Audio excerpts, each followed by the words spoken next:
जेवणाची चव वाढवणारी, सोप्या पद्धतीने तयार होणारी कारळाची चटणी. मला कारळाची चटणी आवडते म्हणून माझ्या बहिणीने मला कारळ दिले होते. त्याची रेसिपी आज मी दाखवणार आहे. नमस्कार, हेल्दी रेसिपी विथ मी मध्ये आज बनणार आहे कारळाची चटणी.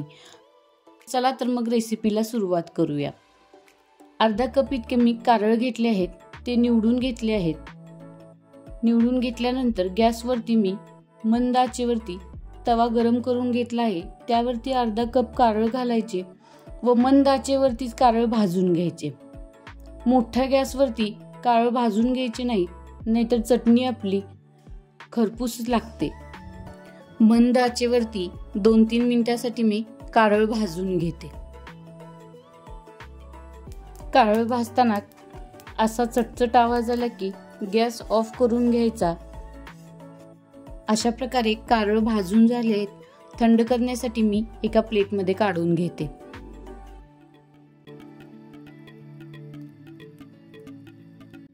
कारळ छान थंड झाले त्यानंतर ते मिक्सरच्या भांड्यात ओतून घ्यायचे.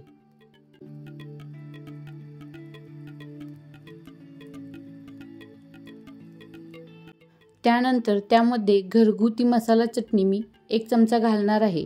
घरगुती मसाला चटणी जर तुमच्याकडे नसेल तर तुम्ही लाल मिरची पावडर घालू शकता. पाव चमचा भाजलेल्या जिऱ्यांची पावडर आहे ही. चवीपुरते मीठ घालायचे.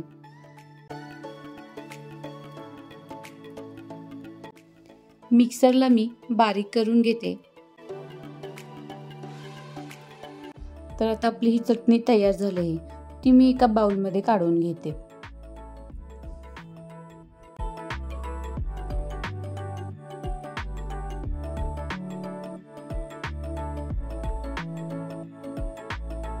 सोप्या पद्धतीनं जेवणाची चव वाढवणारी चटणी आपली तयार झाली आहे.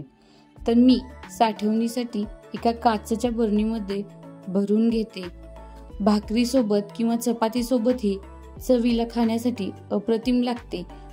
तुम्हाला जर रेसिपी आवडली तर लाईक करा, कमेंट, शेअर, सबस्क्राईब करा.